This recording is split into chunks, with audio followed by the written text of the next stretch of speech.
Ecuador और south American country, ये एक साउथ अमेरिका का कंट्री है। Became the first country in the world to give legal rights to wild animals, ये पहला कंट्री बना वाइल्ड एनिमल को लीगल करने वाला। The highest court in the country has ruled in favour of the case that focused on the woolly monkey named Estrellita, ये मतलब इसका जो हाईएस्ट कोर्ट है इस कंट्री का, उसके द्वारा फेवर में रूल किया गया है, उसके फेवर में एक वूली मंकी है, उसका नाम है Estrellita, who was taken from her home to a zoo, जिसको अपने जगह से जू लेके जाया गया। Where she passed just a week later, वहाँ पे ले जाने के बाद उसको एक सप्ताह के बाद ही उसका निधन हो गया। तो वहाँ पे वाइल्ड एनिमल के राइट को लीगल राइट मिला है इक्वाडोर में। ऐसा करने वाला इक्वाडोर पहला कंट्री बना है। इक्वाडोर का कैपिटल है क्वेटो, इसका करेंसी है यूनाइटेड स्टेट डॉलर, इसके प्रेसिडेंट है गुलिर्मो लेसो। तो लीगल राइट वाइल्ड एनिमल को देने वाला पहला कंट्री कौन बना? इक्वाडोर। और मध्य प्रदेश में जो अवार्ड अनाउंस किया गया उसका क्या नाम है? Champion of change award. ये किसके द्वारा ऑर्गेनाइज किया गया? Interactive forum on Indian economy के द्वारा। नेक्स्ट है airport council international top 10 busiest airport in the world for 2021। Airport council international के द्वारा एक रिपोर्ट जारी किया गया है जिसमें टॉप 10 जो बिजिएस्ट एयरपोर्ट है उनको रैंकिंग दिया गया है पूरे वर्ल्ड में। The Airport council International releases the list of the top 10 busiest airport world wide for 2021। Hartsfield Jackson Atlanta International Airport ATL ये टॉप पे है इस लिस्ट में। Hartsfield Jackson Atlanta International Airport ATL ये है इस लिस्ट में टॉप पे विथ 75.7 मिलियन पैसेंजर्स। इसमें टोटल जो पैसेंजर है वो है 75.7 million. Dallas Fort Worth International Airport DFW ये जो सेकेंड नंबर पे आया है, Dallas Fort Worth International airport ये सेकेंड नंबर पे, इसमें जो पैसेंजर हैं वो है 62.5 मिलियन। उसके बाद है डेनवर इंटरनेशनल एयरपोर्ट DEN, इसमें है 58.8 मिलियन पैसेंजर, ये थर्ड नंबर पे। और टॉप 10 में फर्स्ट नंबर पे अटलांटा है, सेकेंड पे डेलस फोर्थ वर्थ है, थर्ड पे डेनवर, फोर्थ पे शिकागो ओहेरे, 5 पे लॉस एंजल्स, 6 पे चार्लोटे, 7 पे ऑरलैंडो इंटरनेशनल, 8 पे ग्वांगझो, 9 पे चेंगडू और 10 पे Las Vegas. Airport council international में जो टॉप 10 बिजिएस्ट एयरपोर्ट का रैंकिंग दिया गया इसमें टॉप पे कौन है? अटलांटा। टॉप पे अटलांटा, सेकेंड पे डलास, थर्ड पे डेनवर। ठीक है, और ये क्या नाम था रिपोर्ट का? Airport council international report. Next है UNFAO Mumbai and Hyderabad recognised as 2021 tree city of the world. UNFAO के द्वारा ये लिस्ट किया गया कि मुंबई और हैदराबाद को रिकॉग्नाइज किया गया 2021 के ट्री सिटी के रूप में। पूरे वर्ल्ड में ट्री सिटी बनाया है मुंबई और Hyderabad. The United Nation food and agriculture organisation FAO and Arbor Day foundation, इसके साथ मिला था आर्बर डे फाउंडेशन, और ये दोनों मिलकर रिकॉग्नाइज किया Mumbai and Hyderabad as the 2021 tree city of the world, 2021 के वर्ल्ड के ट्री सिटी के रूप में। The 2 Indian cities have won the recognition for their commitment to growing, ये जो दोनों इंडियन सिटी है ये रिकॉग्निशन को जीत लिया है अपने कमिटमेंट के लिए to growing and maintaining urban trees, urban tree को ग्रो करेगा उसको मेंटेन करेगा, and greenery in building healthy resilient and happy cities, और हरा भरा ये सिटी बनाएगा। Hyderabad was the only city in India to be recognised as a 2020 tree city of the world. 2020 में tree city of the world बनने वाला एकमात्र city था हैदराबाद इंडिया से। FAO का हेडक्वार्टर रोम इटली, इसका फाउंडेशन हुआ था 16 अक्टूबर 1945 को। तो UNFAO के द्वारा कौन कौन से किसको रिकॉग्नाइज किया गया ट्री सिटी के रूप में? मुंबई और हैदराबाद। 2020 में कौन था? हैदराबाद, सिर्फ हैदराबाद था। FAO का हेडक्वार्टर रोम इटली, और इसका फाउंडेशन कब हुआ? 1945 को। एयरपोर्ट काउंसिल इंटरनेशनल के द्वारा सबसे बिजिएस्ट एयरपोर्ट कौन सा है? सेकेंड पे डलास, थर्ड पे डेनवर, और कौन सा पहला कंट्री बना जो कि लीगल राइट दिया वाइल्ड एनिमल को? इक्वाडोर का capital Quito, currency US dollar, president Guillermo Lasso. Madhya Pradesh के द्वारा अनाउंस किया गया कौन सा award? Champion of change award. Madhya Pradesh के governor Mangubhai Changubhai Patel, CM Shivraj Singh Chouhan. Next है commerce ministry, number of patent filing rises to 66,440 in financial year 22। As per the data by the ministry of commerce industry, ministry of commerce और industry के द्वारा एक data release किया गया। The number of domestic patent feeling at the Indian patent office exceeded that of international feeling for the first time. पहली बार international feeling में ये जो डोमेस्टिक पेटेंट फीलिंग है इसका नंबर बढ़ा है इन लास्ट 11 ईयर्स, पिछले 11 साल में। During the January March quarter of 2022, 2022 के जनवरी से मार्च के क्वार्टर में a total of 19,796 patent applications were filed. 19,796 जो एप्लीकेशन है उसको फाइल किया गया था। Which included 10,706 patent filed by Indian applicant, जिसमें कि 10,706 एप्लीकेशन जो है वो इंडिया से था। And 9,090 by non Indian applicant, और 9,090 जो थे उसमें नॉन इंडियन थे। The number of patent filing increase from 42,763 in 14-15 to 66,414 21-22। 14-15 में इसका नंबर था 42,763 और 21-22 में हो गया 66,440। More than 50% increase in a span of 7 years. इसमें 7 साल में 50% से ज़्यादा इंक्रीमेंट हुआ है। कॉमर्स मिनिस्ट्री के द्वारा जो जारी किया गया इसमें क्या बताया गया, टोटल पेटेंट फाइलिंग कितना से राइज हुआ है 66,440। पहले कितना था, इसके पहले 42,763। नेक्स्ट है Harshvardhan Shringla named India G20 chief coordinator. Foreign secretary Harshvardhan Shringla जो फॉरेन सेक्रेटरी हैं will take over next month as G20 chief coordinator. इनको G20 का चीफ कोऑर्डिनेटर बनाया गया। द गवर्नमेंट ऑफिशियली अनाउंस, ये गवर्नमेंट के द्वारा ऑफिशियली अनाउंस किया गया। The appointment is significant as India will assume the G20 presidency on December 1, 2022। G20 का प्रेसिडेंसी इंडिया को मिलेगा 1 दिसंबर 2022 को। अभी इसका G20 का प्रेसिडेंसी जो है वो इंडोनेशिया कर रहा है। And will convene the G20 leader summit for the first time in India in 2023। और पहली बार इंडिया में, मतलब पहला जो G20 का समिट होगा इंडिया में वो होगा 2023 में। श्रृंगला विल रिटायर ऑन 30 अप्रैल 2022। 30 अप्रैल 2022 को श्रृंगला रिटायर हो जाएंगे।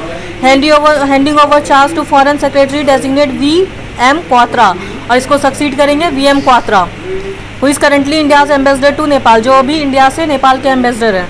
The G20 sherpa will remain to be Piyush Goyal. G20 के शेरपा जो हैं वो पीयूष गोयल ही रहेंगे, जो कि इंडिया के कॉमर्स मिनिस्टर हैं। और ये जो थीम होगा इसका, ये होगा recover together recover stronger, recover together recover stronger. तो इंडिया के G20 का चीफ कोऑर्डिनेटर किसको बनाया गया, हर्षवर्धन श्रृंगला अभी क्या है, फॉरेन सेक्रेटरी। इनको कौन सक्सीड करेंगे, VM क्वात्रा। VM क्वात्रा क्या है अभी इंडिया से नेपाल के एम्बेसडर। और इसका थीम क्या होगा, रिकवर टुगेदर रिकवर स्ट्रॉन्गर। और G20 का समिट इंडिया कब से करेगा, 2023 से। इसको प्रेसिडेंसी मिलेगा 1 दिसंबर 2022 को। नेक्स्ट है PM Narendra Modi to be honoured with first Lata Dinanath Mangeshkar award. PM Modi को दिया गया पहला Lata Dinanath Mangeshkar award. PM Narendra Modi will be honoured with the inaugural Lata Dinanath Mangeshkar award which is instituted in the memory of veteran singer of Lata Mangeshkar. इसको लता मंगेशकर के मेमोरी में दिया जाता है इस अवार्ड को। PM Modi will receive the award for selfless service. PM Modi को यह अवार्ड मिला है सेल्फलेस सर्विस के लिए to the nation and society. The award ceremony will be held on April 24। यह अवार्ड हुआ 24 अप्रैल को, which marks the 80th death anniversary of master Dinanath Mangeshkar. ये 80 नंबर का डेथ एनिवर्सरी मतलब ये मार्क किया जाता है मास्टर दीनानाथ मंगेशकर का, जो कि सिंगिंग लीजेंड थे, सिंगिंग लीजेंड के फादर थे, singing legends father master Dinanath Mangeshkar. इनके 80 नंबर के डेथ एनिवर्सरी पे दिया जाता है लता दीनानाथ मंगेशकर अवार्ड। ये मिला नरेंद्र मोदी को। Among the other awardee will be singer Rahul Deshpande. और भी जो जिसको अवार्ड मिला है उसमें है Rahul Deshpande, who will receive the master Dinanath award beside 3 other special awardee. इसके अलावा 3 और को मिला है, आशा पारिक, जैकी श्रॉफ और नूतन टिफिन सप्लायर्स को। और इसको रिप्रेजेंट किया जाता है नूतन टिफिन सप्लायर के द्वारा। नेक्स्ट है Bank of Maharashtra to divest 4% stake in ISARC। Bank of Maharashtra announce किया है कि ये सेल करेगा total entire 4% ownership India SME asset reconstruction company में फॉर ऑलमोस्ट ₹4 करोड़। इसका जो कॉस्ट है वो 4 करोड़ है। According to a regulatory statement the Bank of Maharashtra has entered a share purchase agreement for the sale of the entire equity position. ये bank of Maharashtra को मतलब ये शेयर परचेज एग्रीमेंट साइन किया है ये इंटायर सेल को बेचने का 4% का, और ये बेचेगा ISARC का, India SME asset reconstruction company limited. The bank's 4% stake which translate to 40 lakh equity share. ये जो 4% स्टेक है ये इसको ट्रांसलेट किया गया 40 लाख इक्विटी शेयर में। वुड बी सोल्ड फॉर ₹9.80 पर शेयर। इसका कॉस्ट होगा 9.80 पर शेयर। एक शेयर का कॉस्ट होगा 9.80 फॉर ₹3.92 करोड़ इन कैश। और इसका टोटल जो कैश में अमाउंट होगा वो होगा 3.92 करोड़।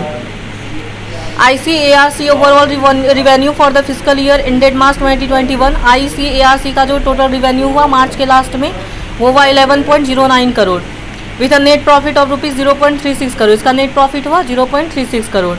ISARC इसका फुल फॉर्म है India SME asset reconstruction company. तो इसका 4% स्टेक किसमें डाइवेस्ट किया जाएगा? बैंक ऑफ महाराष्ट्र में। इसका कॉस्ट कितना होगा?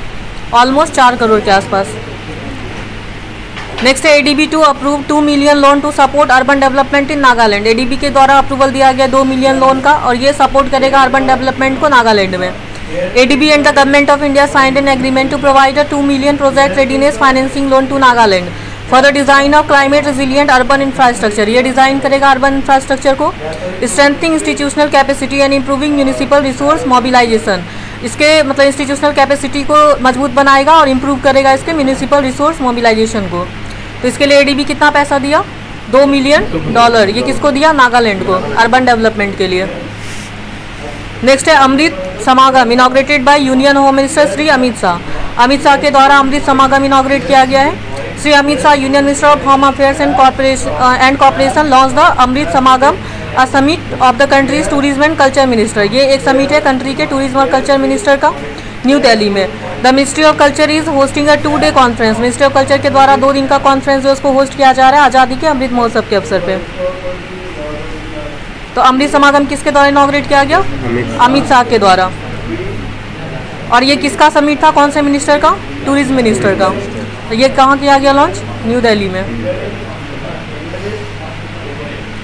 नेक्स्ट है NASA release the data on India space debris according to the most recent report. अभी जो मोस्ट रिसेंट रिपोर्ट आया नासा का, NASA's orbital debris program offices orbital debris quarterly news, there are 25,182 pieces of space debris. इसमें बताया गया कि total 25,182 piece है space debris का, लार्जर देन 10 सेंटीमीटर, जिसका कि साइज 10 सेंटीमीटर से ज़्यादा है। इन लोअर अर्थ ऑर्बिट, मतलब अर्थ ऑर्बिट मतलब लोअर अर्थ ऑर्बिट में नियर 2000 किलोमीटर 2000 किलोमीटर के डिस्टेंस तक। प्लैनेट के सरफेस से 2000 किलोमीटर के डिस्टेंस तक 10 सेंटीमीटर से ज़्यादा लार्ज वाला जो डेब्रिस है उसका संख्या है 25,182। India is responsible for only 114 space debris item. इसमें इंडिया का सिर्फ 114 है, whereas the United State has 5,126 और यूएस का 5,126 है, और चाइना का 3,854 स्पेस डेब्रिस है जो कि अर्थ के ऑर्बिट में काम कर रहा है। तो नासा के द्वारा जो रिलीज किया गया डाटा डेब्रिस का, उसमें इंडिया का कितना डेब्रिस है? 114, यूएस का और चाइना का सबसे ज़्यादा किसका है? यूएस का। और इसका जो साइज है वो कितना है? 10 सेंटीमीटर। और ये प्लैनेट के सरफेस से कितनी ऊंचाई पे है? 2000 किलोमीटर। अमृत समागम किसके द्वारा इनॉग्रेट किया गया? अमित शाह के द्वारा। एडीबी के द्वारा नागालैंड को कितना पैसा दिया गया? बैंक ऑफ महाराष्ट्र क्या चीज़ में 4% स्टेक डाइवेस्ट कर रहा है? ISERC का full form India SME asset reconstruction company. Narendra Modi को कौन से अवार्ड से ये क्या ऑनर किया गया है? और ये किसको मिला है इसके अलावा? राहुल देशपांडे और आशा पारेख और जैकी श्रॉफ को। ये किसके द्वारा दिया जाता है? नूतन टिफिन सप्लायर्स के द्वारा। हर्षवर्धन श्रृंगला को क्या चीज़ का बनाया गया चीफ कोऑर्डिनेटर? G20 का। और हर्षवर्धन श्रृंगला को सक्सीड कौन करेंगे? BM क्वात्रा। कॉमर्स मिनिस्ट्री के द्वारा जो पेटेंट फाइल का ये किया गया वो कितना हुआ इस बार टोटल? इसके पहले कितना था? 42,763। UNFO के द्वारा 2021 का ट्री सिटी कौन सा बना? 2020 का हैदराबाद। और एयरपोर्ट काउंसिल इंटरनेशनल के द्वारा सबसे बिजिएस्ट एयरपोर्ट कौन सा है? सेकेंड पे? थर्ड पे? पहला कंट्री जो कि लीगल राइट दिया वाइल्ड एनिमल को। इसमें जो एक वुली मंकी है उसका नाम क्या था? उसका प्रजाति का Estrellita. Champion of change award ये किस स्टेट का है? Madhya Pradesh. Next international turban day celebrated on April 13 April को मनाया गया international turban day. International turban day celebrated every year on April 13 since 2004। ये 2004 से मनाया जा रहा है। To bring awareness of the strict requirement of Sikhs to put the turban as a mandatory part of their religion. Turban को अपने religion का mandatory part बनाने के लिए ये सिख के द्वारा किया जाता है। The 2022 turban day marks the 553 birth anniversary of गुरु नानक देव। 2022 का जो ये टर्बन डे है ये 553 नंबर का बर्थ एनिवर्सरी मार्क करता है गुरु नानक देव का। And the festival of Baisakhi ये बैसाखी फेस्टिवल के अवसर पर मनाया जाता है। The turban also known as dastar और पागरी और पैग, इसका दूसरा नाम है डस्टर, पागरी और pag. Refers to the garment worn by both man and some women to cover their head. अपने हेड को कवर करने के लिए जो वो मैन और वुमेन गारमेंट यूज़ करती है उसका नाम है पगड़ी, पाग और दस्तर। ये किसका नाम है? दूसरा टर्बन का। और इंटरनेशनल टर्बन डे मनाया गया 13 अप्रैल को, ये मनाया जा रहा है 2004 से। नेक्स्ट है 38 Siachen day celebrated on 13 April 2022। Indian army के द्वारा सियाचिन डे मनाया जाता है 13 अप्रैल को हर साल। The day is observe to commemorate the courage of the Indian army under operation Meghdoot. Operation Meghdoot में जो इंडियन आर्मी का परफॉर्मेंस था उसके लिए इस दिन को मनाया जाता है सियाचिन डे के रूप में। The day also honour Siachen warrior serving their motherland successfully from the enemy से सेव किए थे अपने मदरलैंड को सियाचिन वॉरियर में। Every year this day is observe to pay solemn tribute to the soldiers who laid down their lives to capture the icy height of Siachen 38 years ago. 38 साल पहले सियाचिन के height को कैप्चर करने के लिए जो सोल्जर इसमें मतलब जिनका डेथ हो गया उसके कमेमोरेशन में मनाया जाता है सियाचिन डे 13 अप्रैल को इंडियन आर्मी के द्वारा। तो ये जो सियाचिन डे हुआ इसका कितना नंबर एडिशन था, ये कब मनाया जाता है? 13 अप्रैल। किसके द्वारा? इंडियन आर्मी के द्वारा। इसका जो ऑपरेशन था उसका क्या नाम था? Operation Meghdoot. International turban day कब मनाया जाता है? 13 अप्रैल। कितना नंबर का बर्थ एनिवर्सरी था गुरु नानक देव का? नासा के द्वारा जो रिलीज किया गया डाटा क्या चीज़ का किया गया है? डेब्रिस का। इसमें सबसे ज़्यादा डेब्रिस कहाँ का है? सेकेंड पे कौन है? इंडिया का कितना डेब्रिस है? 114। नेक्स्ट है India's gold imports increase by 33.34% to ₹46.14 billion in 21-22 according to the official data. Official data के अनुसार the import of gold in India, gold का जो इम्पोर्ट हुआ है इंडिया में वो बढ़ गया है 33.34% से, और इसका जो कॉस्ट है वो है 46.14 billion on account of higher demand in 21-22। 21-22 का ये डाटा है। The import of gold in 2021 was about ₹34.62। 2020-21 में जो इम्पोर्ट हुआ था वो था 34.62 और 2021-22 में जो हुआ वो है 46.14 जो कि बढ़ा है 33.34% से।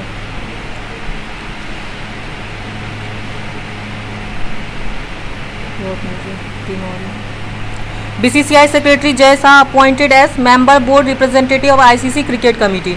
बीसीसीआई के सेक्रेटरी जो जय शाह है उनको अपॉइंट किया गया है मेंबर मतलब बोर्ड का मेंबर जो कि आईसीसी को रिप्रेजेंट करता है क्रिकेट कमेटी का।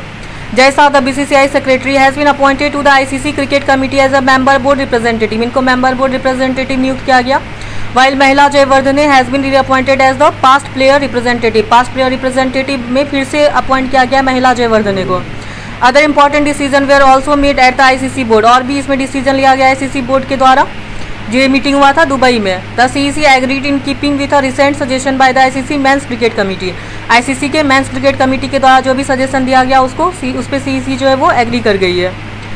तो इसमें बीसीसीआई के सेक्रेटरी जो जय शाह उनको अपॉइंट किया गया मेंबर बोर्ड रिप्रेजेंटेटिव आईसीसी के क्रिकेट कमेटी का, और महिला जयवर्धने ये पास्ट प्लेयर रिप्रेजेंटेटिव बने। नेक्स्ट है first Khelo India national ranking women archery tournament. ये हुआ जमशेदपुर में। The first Khelo India national ranking women archery will be held in Tata archery academy Jamshedpur Jharkhand. ये हुआ टाटा आर्करी एकेडमी जमशेदपुर झारखंड में। The sports authority of India has approved ₹75 lakh. इसमें sports authority of India के द्वारा sanction किया गया 75 lakh to host the Khelo India national ranking women archery tournament over 6 phases में 6 phase होगा टोटल। इसके लिए 75 लाख रुपये अप्रूवल दिया गया स्पोर्ट्स अथॉरिटी ऑफ इंडिया के द्वारा। नेक्स्ट है IISc conducted study found microplastics in Kaveri river. A study led by experts from the Indian institute of science. एक स्टडी ये बताया गया है IISc बेंगलोर के एक्सपर्ट्स के द्वारा। Discovered that microplastic and other contaminants may be causing growth abnormalities and skeletal deformities